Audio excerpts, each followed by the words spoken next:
Président, Monsieur Cyriaque Doussa, procureur spécial, Monsieur Ulrich Gilbert Tobono. Ils sont désormais installés dans leurs fonctions. Le président de la Cour de répression des infractions économiques et du terrorisme et le procureur spécial. Le réquisitoire à l'occasion a précisé que celui qui donne dans les universités des cours sur les crimes frontaliers et le terrorisme est bien à sa place comme président d'une juridiction qui connaîtra des crimes économiques et des affaires de terrorisme. Une cour destinée à couper la tête de l'hydre des temps modernes, qu'est devenue la corruption et les crimes économiques, qu'ils soient tout petits ou très grands. Je ne suis pas de ceux qui s'accommodent de la petite délinquance ou de la corruption dite marginale et qui n'ont de mots durs que pour la grande délinquance ou pour la grande corruption. La délinquance est la délinquance. La corruption est la corruption.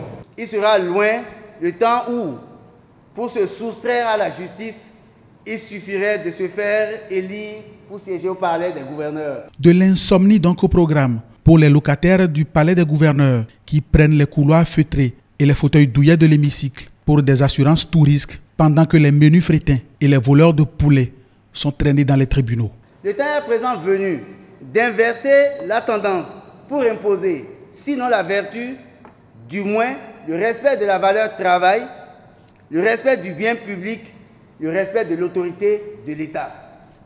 C'est aussi le temps de la justice qui nous assure à nous tous la sécurité face aux menaces terroristes dont le trafic de drogue et le trafic ainsi que le blanchiment des capitaux assurent le financement. Lier la science à la conscience, c'est le conseil donné aux juges de la Cour pour que la tempérance du magistrat ne cède rien à la fougue de la jeunesse, qu'ils n'oublient pas leur fonction d'arbitre pour se comporter en accusateur public ni en inquisiteur, qu'ils recherchent toutes les fois le juste équilibre entre la nécessité de réprimer les crimes économiques et le terrorisme et le respect de la présomption d'innocence. Primum inter pares, premier d'entre les égaux, ils incarnent la cour et son parquet. Ils récolteront donc en premier le respect, mais aussi la couronne d'épines en cas d'échec. Cette cérémonie d'installation arrive dans un contexte national particulier. Il y a comme un sentiment de lassitude face à la recrudescence des crimes économiques en général et de la corruption en particulier.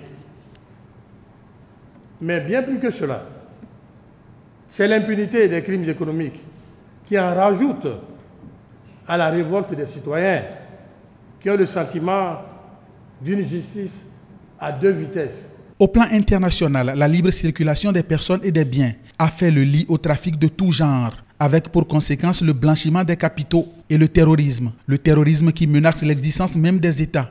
L'État béninois, quant à lui, se dote des armes juridiques pour faire cette guerre.